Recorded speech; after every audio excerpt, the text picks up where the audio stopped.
Well, this show's getting off to a good start. My camera and microphone both came on with no struggles at all. So here we go. I'll play my play-in music. Okay, let's go.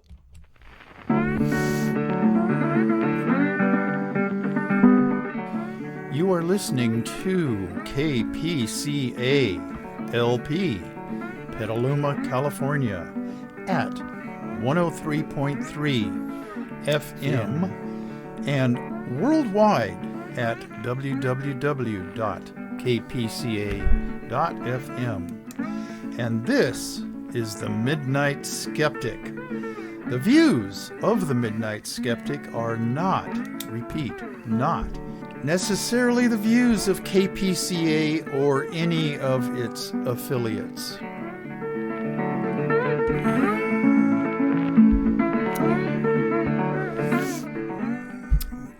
Welcome.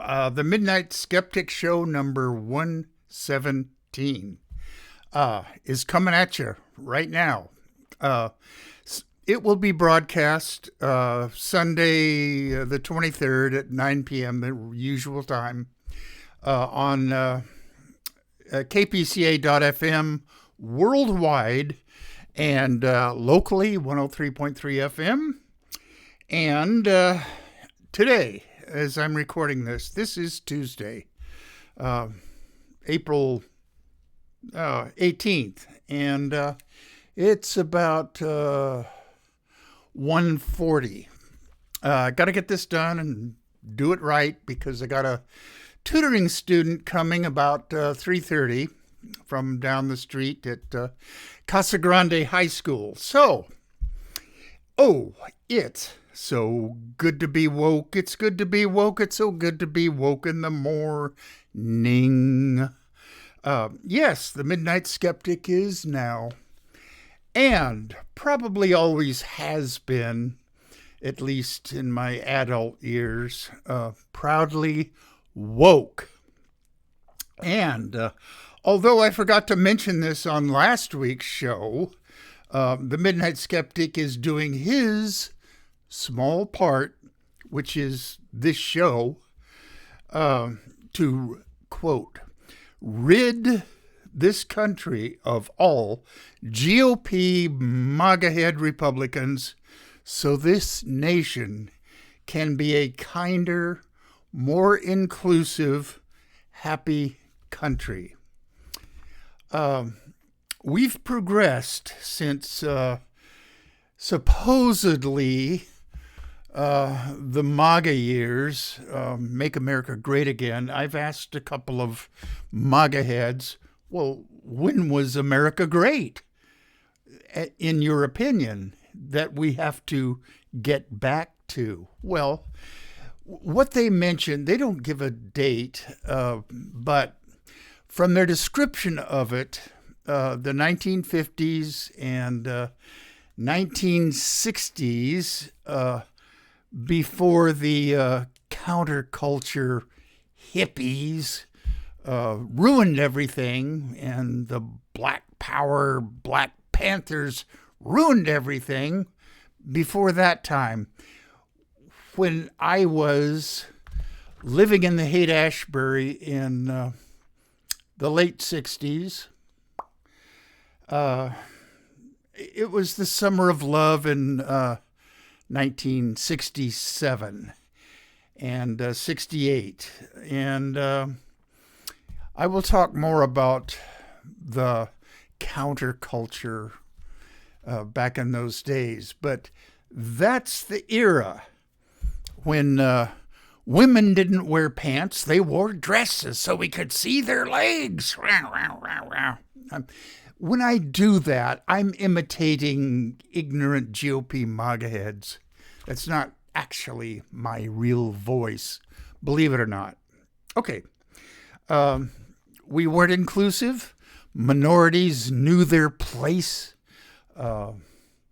Republicans were in power until JFK came along. Okay, that was, to them, a setback. Okay, so here we go. shout outs, and I'm going to try to get through this real quick. Okay, Spotify and Anchor.fm spread the word of the Midnight Skeptic worldwide. And I have about a dozen to 20 listeners in various places. The EU, Australia, New Zealand, UK, Canada, and still this one guy in Russia. And there's 3 in Canada.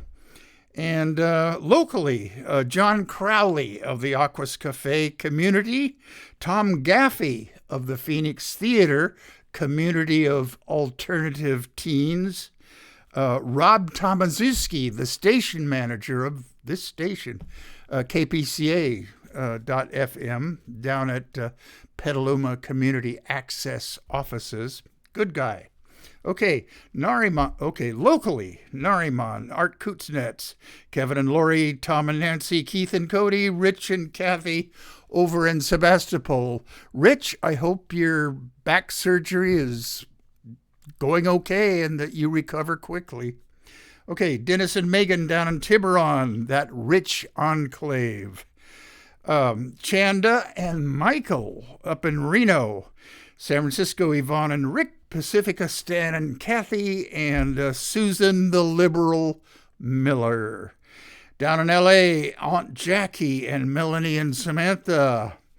Arizona, Karina Hilliard, the snake removal lady, and my brother Brandon and his wife Mina, and their daughter Andrea, who's a nurse. Take care. There's a new variant of COVID right around the corner. It will be here. And her husband Tim and their 3 little ones. Arkansas, Shannon Reed, Florida, Amelia, Nelson, and Alice. Up to North Carolina or the Raleigh-Durham area. Dr. Dave, the best lung doctor in the whole wide world. And up to Long Island, Gerald and Goldfinger, and the Sonora crowd, Robert and Colleen, Bob and Sandy, and Brad and Martha, who is also a nurse. Take care of yourself. My advice to Andrea applies to you. Wear your PPE still. COVID is coming back. Okay. And Darrell, Judy, Leonidas, Lynn Quill, Kathy Francis, John Gleason, and his 2 daughters, Tiffany and Jennifer, and down to Mexico City, Rosamalia Lopez Negrete. Okay, like I promised some of my listeners, I will start the program off with good news. Okay. Washington State Senate passed a bill to ban assault weapons. Governor Jay Inslee said he will sign it gladly. Okay, the bill in question is House Bill 1240. It was passed by both chambers of the Washington legislature just like about a week ago. It bans the sale, manufacture, and import of assault weapons. And it lists a whole page of various models. Okay, well, what happened? Gun nuts and customers flocked to gun stores to purchase as many guns as their closets can hold, I guess. And, of course, the NRA will sue to block this law from going into effect. Okay, now here's a new topic. Here's a question to ponder. Having Sunday off of work, is that a Christian thing? Are businesses and governments favoring the Christian religion by giving a blanket Sunday off from work?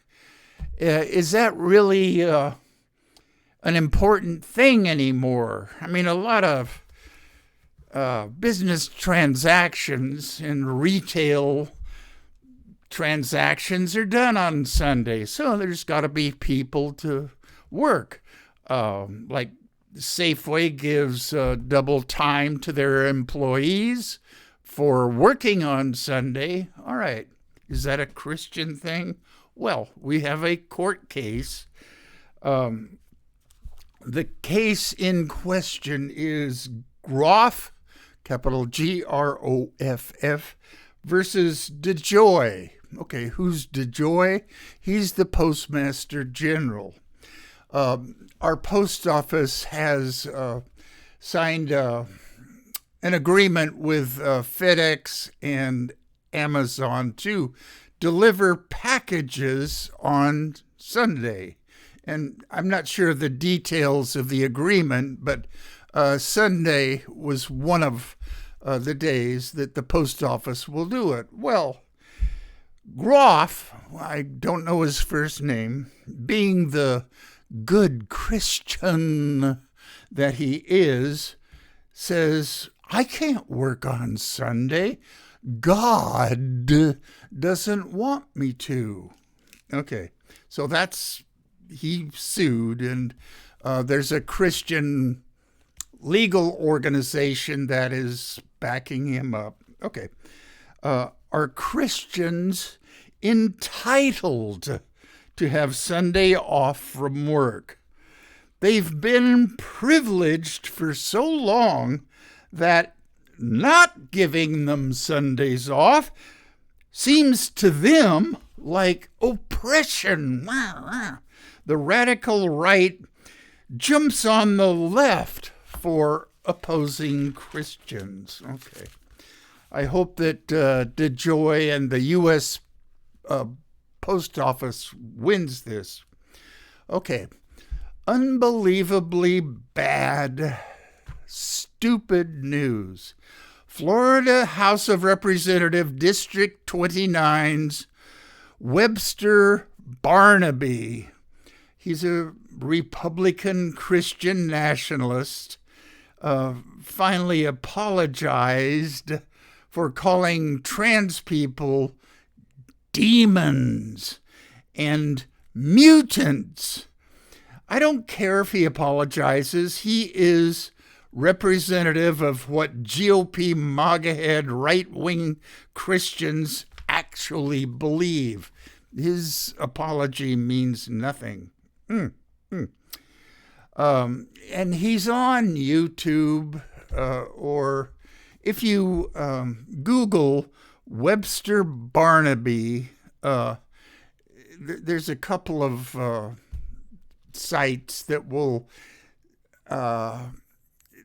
that have filmed what he said on the House of Representatives of Florida floor, or he was sitting at his desk, really. But, okay, he said on Monday, July 10th, from his seat in the Florida House of Representatives, quote, "We have people that live among us today on planet Earth that are happy to display themselves as if they were mutants from another planet. This is the planet Earth that God created, and he created men, male, and women, female. I am a proud Christian conservative Republican, not on the fence on this, which he didn't say this, on this bathroom bill, which is House of Representatives 1421. Now, I haven't read the bill. I usually try to, and I just, out of laziness, didn't dredge this up on my computer. But it's a bathroom bill keeping men, they always call trans women men, from using women's bathrooms. Okay, and where am I? My righteous indignation is stirred. Demons and imps who come and parade before us and pretend that you are part of this world. I am sick and tired of this. Okay, now this word he used, imps, is that a theological term of some sort? I don't know.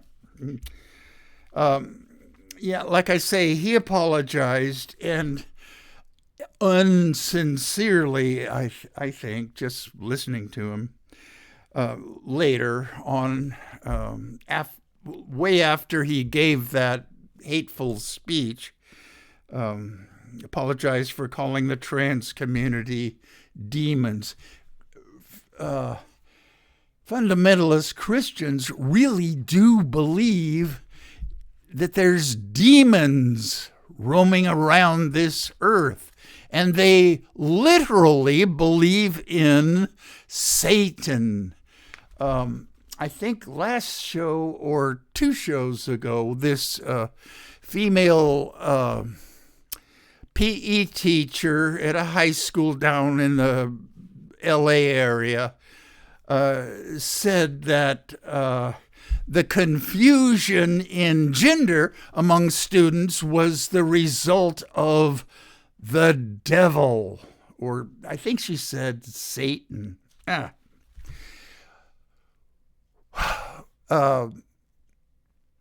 If this could be done successfully, I think teaching credentials should be denied for fundamentalist Christians who literally believe in the actions of the devil. That'll never happen, but it should be done to protect our students from being indoctrinated into fundamentalist Christianity. GOP MAGA head Republicans are afraid of our kids being indoctrinated. Well, don't indoctrinate them into fundamentalist Christianity either. All right, new topic. Bad news from Llano County, Texas. That's capital Llano.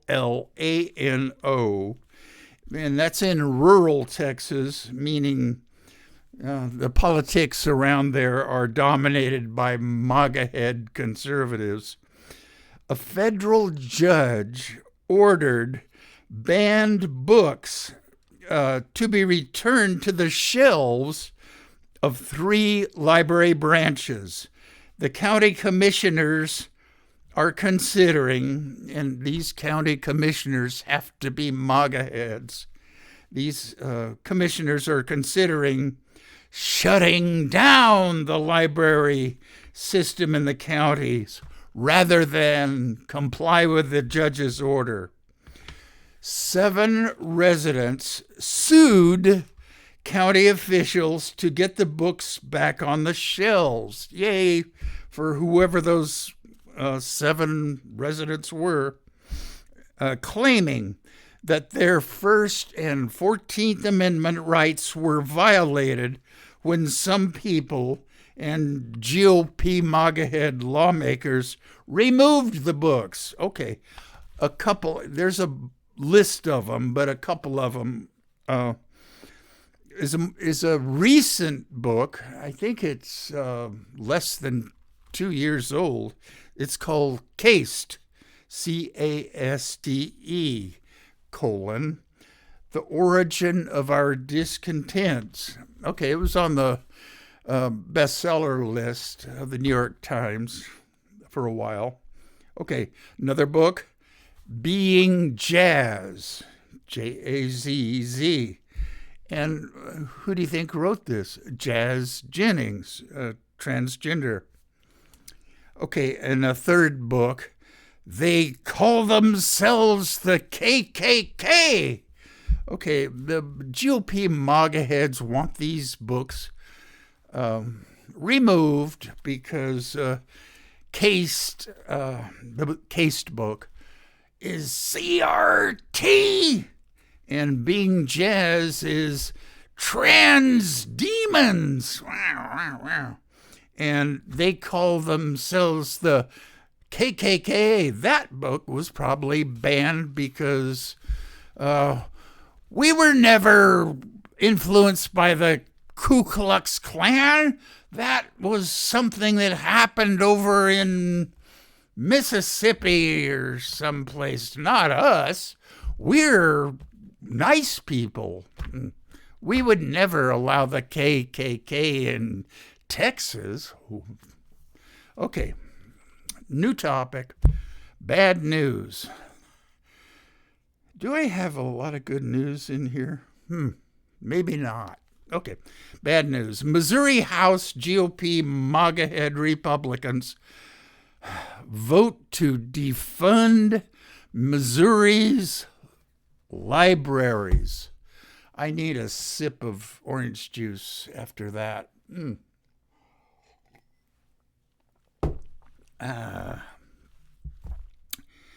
The Missouri House cut off $4.5 million allocated for public libraries out of Missouri's total budget of $45.6 billion state budget. The final budget from the Missouri House on April 10th, which was Monday, a week ago Monday, also cuts, you ready for this?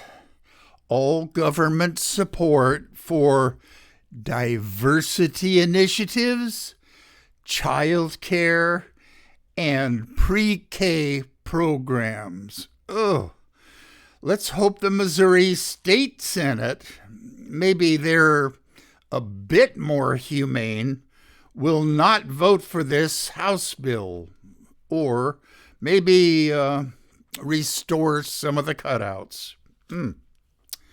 Missouri House Representative Cody Smith, he's a Republican, of course, of District 163.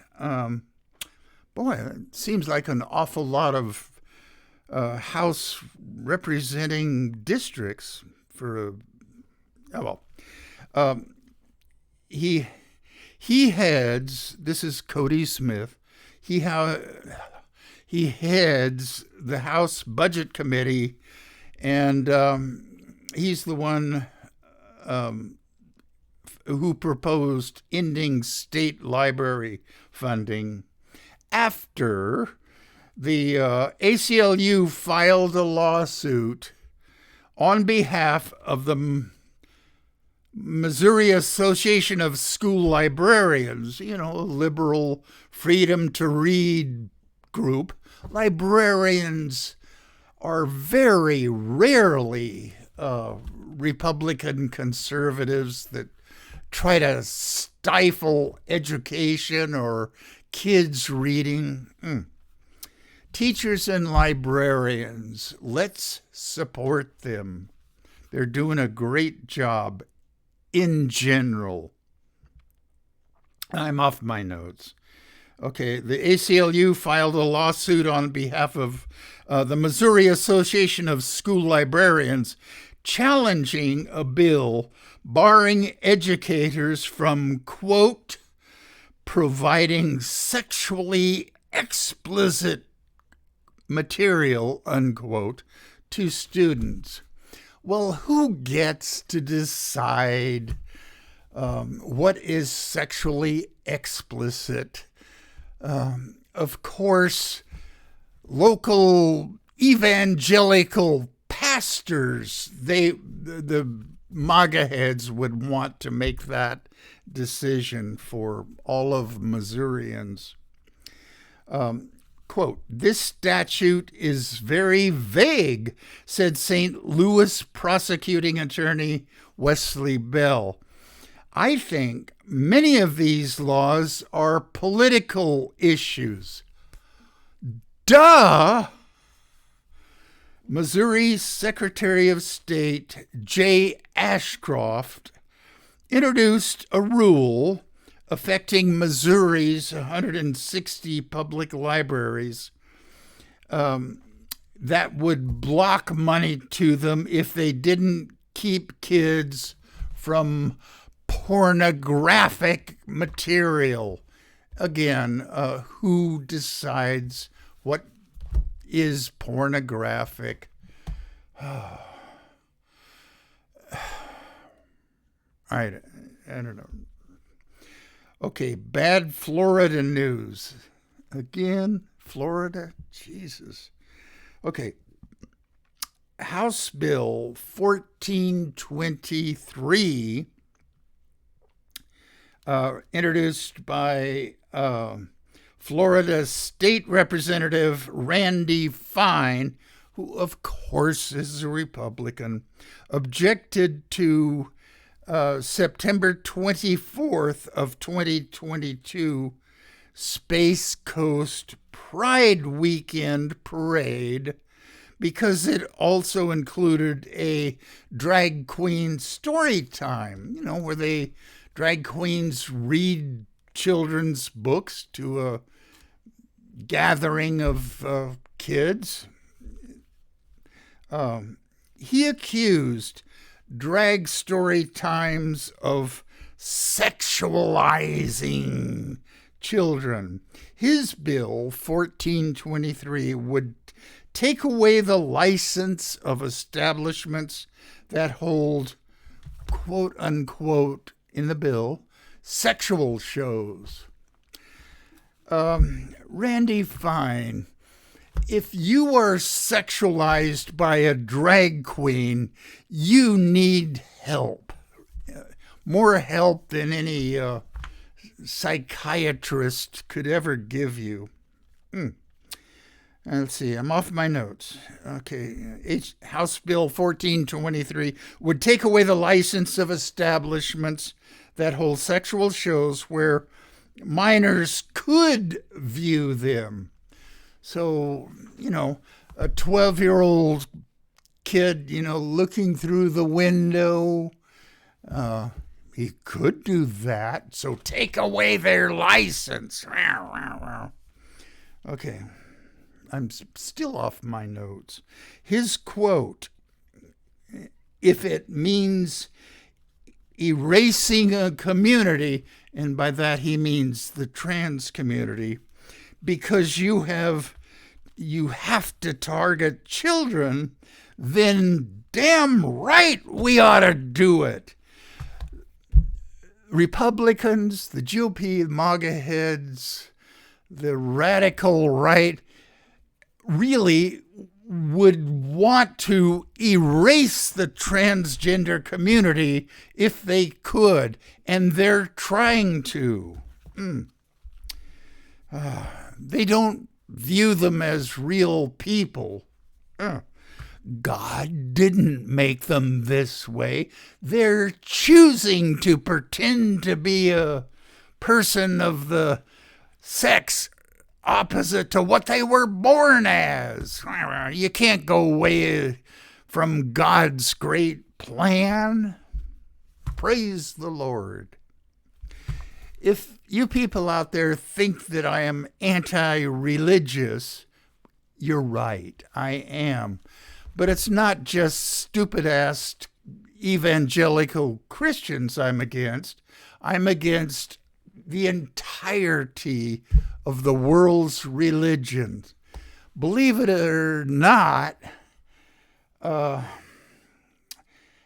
evangelical Christians are not the most stupid religion, in my opinion. I think fundamentalist Islamic religions of various types, like the Taliban, for instance, are worse. And that's a very low bar. Okay, I'm off my notes again. All right. If they have to target, then damn right we ought to do it. The it is erasing the trans community. Okay, did Randy, the bully of Brevard County, Fine, say anything about the Florida Attorney General's 2020 report identifying 51 Catholic priests credibly accused of child rape, Did he object to that? Did he say anything about it? No. That was a rhetorical question. How far along am I? Okay. It's only been a half an hour, and my throat is drying out yet again. Orange juice. Okay. Bad news. GOP MAGA head Republicans don't just want to own the libs, they want to kill them through vigilante action. Governor Greg Abbott he's the MAGA head Texas governor, will pardon Dan Perry, who was convicted of murdering a Black Lives Matter protester. Incidentally, Kyle Rittenhouse is now a hero to right-wing MAGA heads, and he's a celebrity in right-wing circles. He's been on Fox News, and didn't Trump invite him to the White House? I don't know. Okay. And he's a celebrity in right-wing circles for killing 2 protesters in Kenosha, Wisconsin, after police shot Jacob Blake. You remember that? Just another black guy who was shot in the back by a police officer. He was unarmed, and a jury found Rittenhouse not guilty of murder. Okay. In 2021, there were 70 incidents of right-wing extremists driving their cars into protesters. Cars have hit demonstrators 104 times since George Floyd protests began. GOP MAGA head states have passed bills. For example, in Tennessee, House Bill 513 provides civil and criminal immunity for drivers if they hit protesters with their vehicles. Okay, Florida House Bill number 1 explicitly reins in racial justice protests. In Iowa, Governor Kim Reynolds signed a law making it legal for drivers to hit protesters with their cars. All right, now here's the really, really sad part of this Governor Greg MAGA head Abbott pardoning Dan Perry. Now, Dan Perry was a sergeant in an active duty sergeant at Fort Hood, Texas, and he's 35 years old. And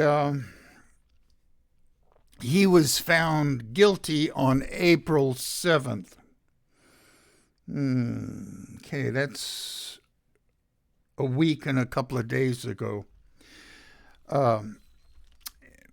What he was guilty of, he was making ends meet by being an Uber driver, and he drove his car into a crowd of protesters, and protesters surrounded him. Now, Garrett Foster, who's age 27, and he had an assault rifle. He's just carrying it.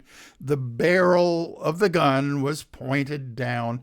He came up to the window of Dan Perry's car. Dan Perry pulled out a pistol and shot him a number of times, killing him. Okay. Almost all the witnesses that were around Dan Perry's car testified that Garrett Foster had the barrel of his gun pointed down and he was not raising it toward Dan Perry. Okay. Foster was carrying an assault rifle but was not raising it toward anyone. Perry. Before Dan Perry drove there, he had sent out anti-protester tweets after the Orange Sociopathic Bloat Bags Tulsa, Oklahoma rally, calling the protesters anarchists, agitators, looters, lowlifes. Send them to Texas. We will show them how we say, don't mess with Texas. Well, okay, that was a tweet from Dan Perry. Okay, and Texas is an open carry state, so nobody was violating a law by just having a gun. And Texas also has a stand your ground law to where if you feel threatened, you can shoot somebody. And MAGA head GOP Republicans are threatened by everything in their own minds. There's a woman that's wearing a lot of makeup and this wig, and I think she's really a man. I'm threatened. Let me shoot her. That's a Texas mentality. Okay, the real sad part of this.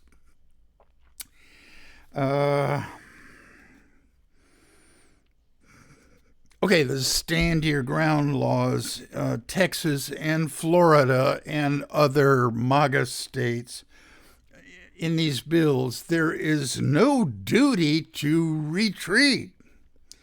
Okay.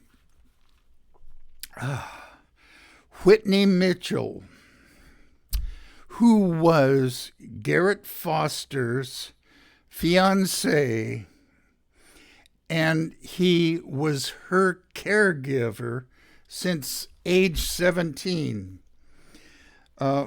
Whitney Mitchell came down with a virulent infection.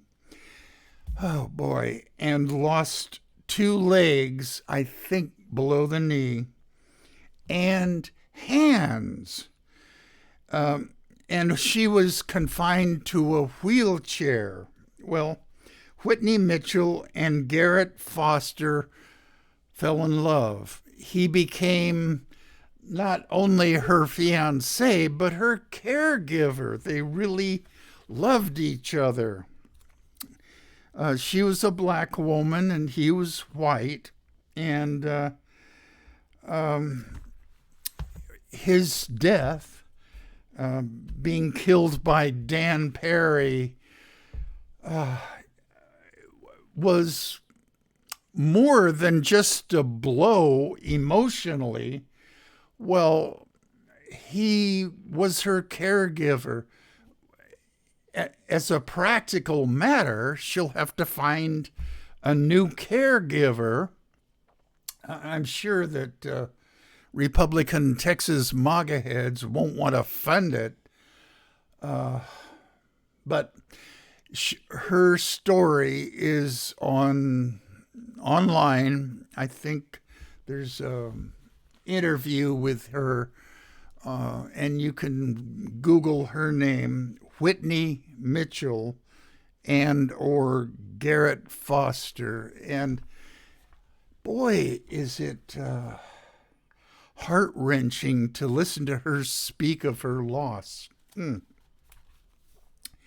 And on the night that Dan Perry went out on a Uber driving, this is a quote, and I'm not sure who he said this to, perhaps his wife, leaving for work. Quote, I might have to kill a few people on my way to work.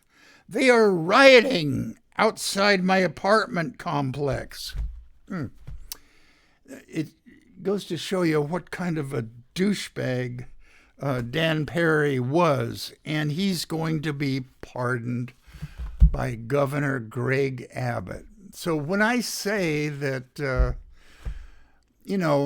gun-wielding, gun nuts, religious nuts of the right wing, they're dangerous. They're gunning for liberals. Believe it. This is an example. And MAGA head politicians would prefer not to stop these gun nuts at all. Okay. Bad news, voter suppression.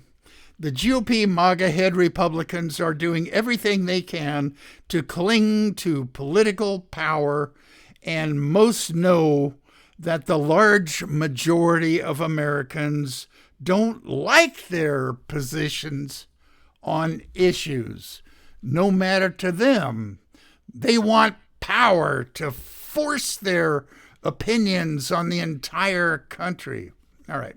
So, if younger voters, minority voters, especially black voters, inner city working people are stopped from voting, the GOP may have a chance to keep power. GOP MAGA war on students. Okay, Idaho MAGAs ban student ID cards as a form of voter ID. Texas shuttered early voting sites on many college campuses. An introduced Texas bill would eliminate all college polling places. The more recent elections have seen a surge in young voters, which is bad news for the GOP. Okay, 17 states now require voter ID. And Idaho will join Texas, North Dakota, Ohio, South Carolina, and Tennessee that do not accept student IDs. Republicans can't have students voting. They're too liberal. They're Democrats. Okay. Again, that's my imitation of a angry MAGA head politician or some of their base. Excuse me. More orange juice.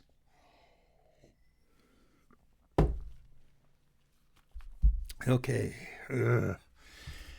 God, I've got to really go out of my way to find some good news, and there is some out there.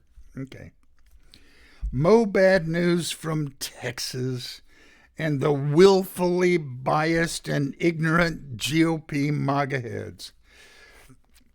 The State Board of Education recently adopted a series of changes to science textbooks to emphasize the positive aspects of fossil fuels.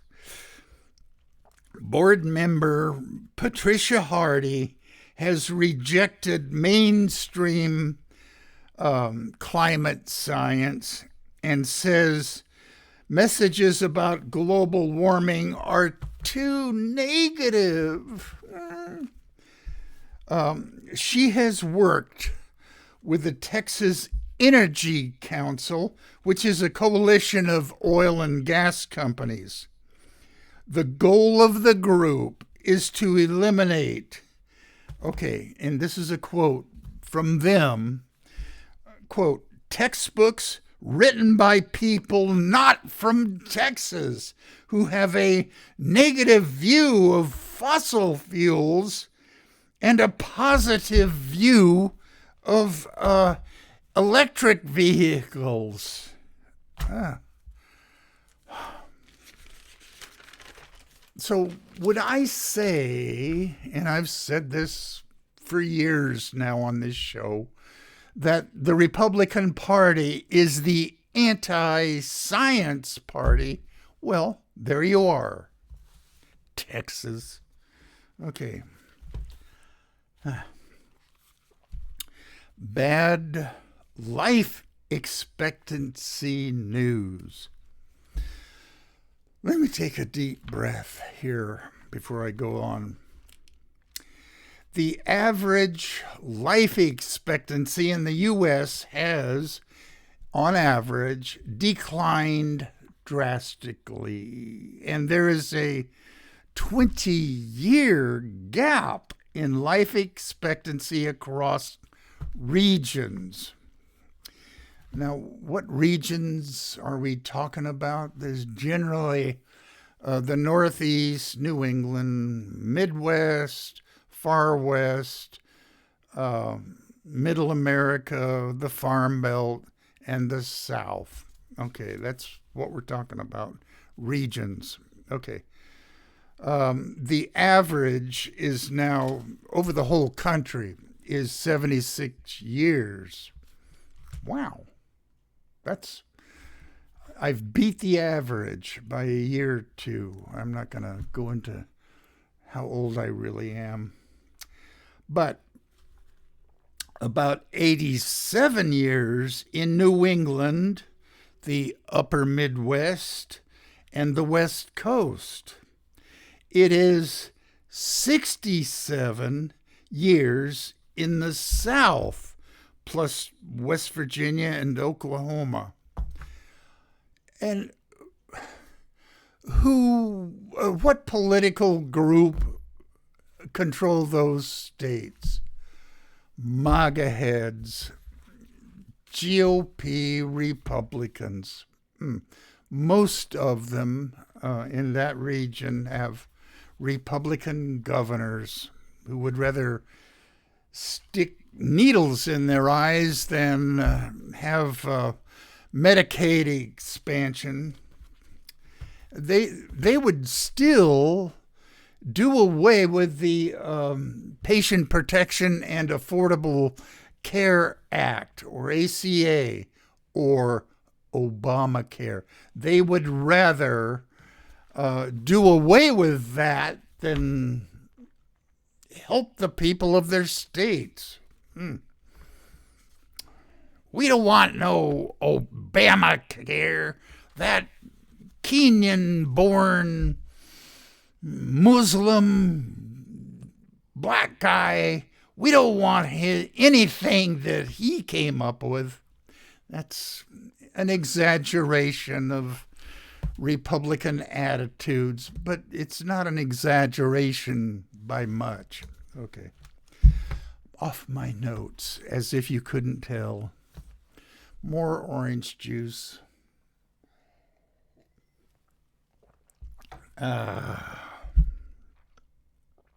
State policies tremendously influence life expectancy.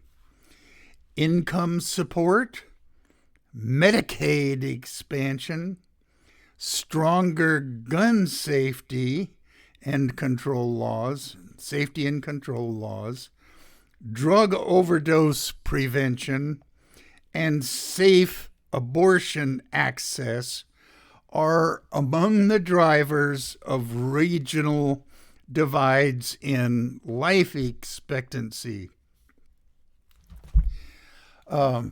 This is not in my notes, but have I mentioned before, and I think I have, that abortion is a safer, by far, procedure than actually giving birth. So not being able to get abortions is a factor in lowering average life expectancy. And those religious creeps still call themselves pro-life. Boy, is that a misnomer. Okay, abortion access, life expectancy. Do you see some connection between liberal democratic policies and early death rates? Well, that's a rhetorical question. Of course, there's a connection. Unfortunately, in the GOP MAGA head controlled states, it's minorities and the poor who suffer the lowest life expectancies. Do Republicans care? No, that's another rhetorical question. Republican lawmakers and governors don't care. Okay, as long as it's minorities and the poor that die off earlier, well, that just means that there will be more rich country club Republicans to keep Republican MAGA heads in power. As long as CRT and LGBTQ issues are not mentioned in schools, they think they're doing their jobs. Okay. And MAGA head politicians and governors think that doing their job is protecting children from learning about CRT, which is not really taught in schools anyway, and protecting kids from even learning that there's such a thing as LGBTQ community. And if they're not mentioned, kids will never learn about it, which is a good thing to the fundamentalist Christians out there. Okay, real quick, I am going to end this show on good news. Okay, show ending good news. Okay, CFI, which I'm a member of, which is Center for Inquiry.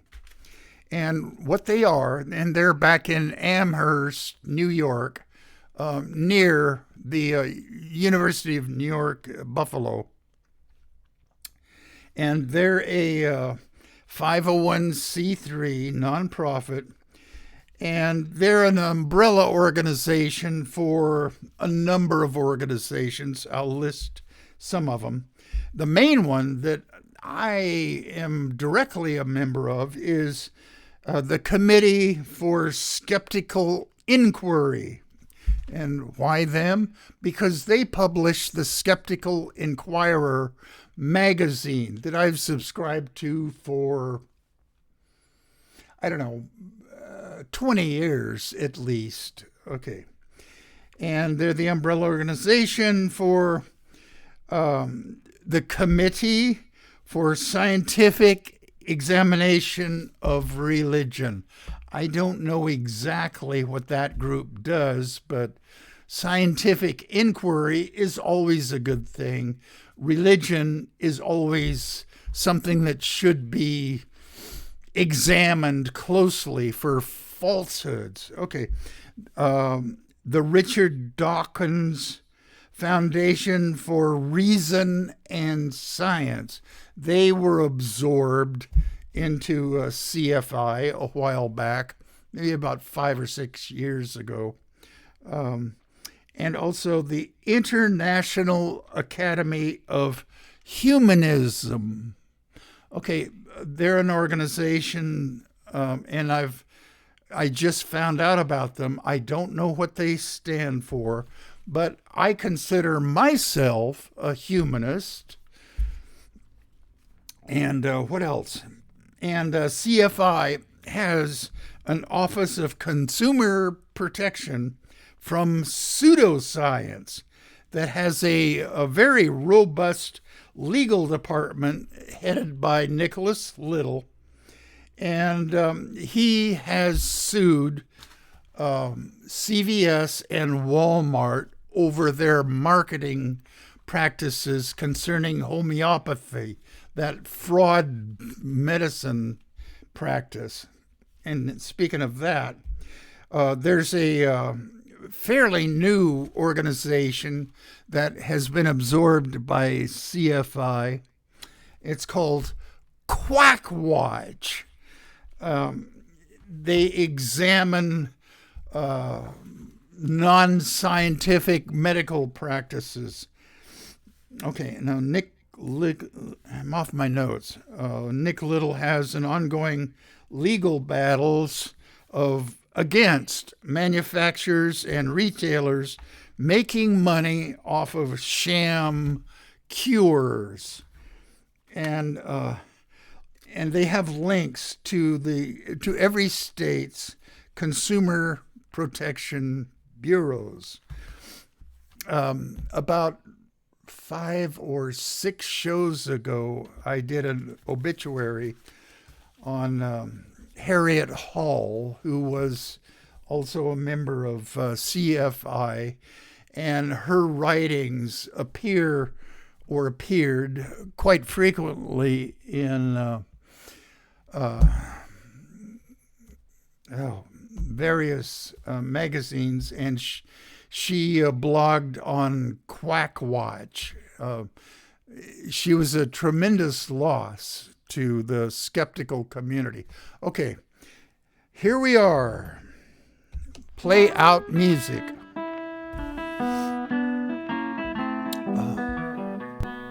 You have been listening to The Midnight Skeptic on KPCA LP, Petaluma, California. And we're at 103.3 on the FM dial and worldwide at www.kpca.fm. Support community radio at patreon.com/Petaluma Community Access. And remember, think critically, think logically, but live joyously, and most importantly, pet your cats.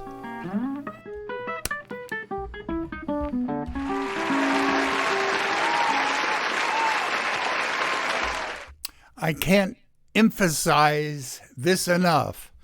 Pet your cats. Get rid of your stress and worries and everything. Pet your cats. Okay. See you guys in a week. And that does it for me. Ranting really dries out the throat.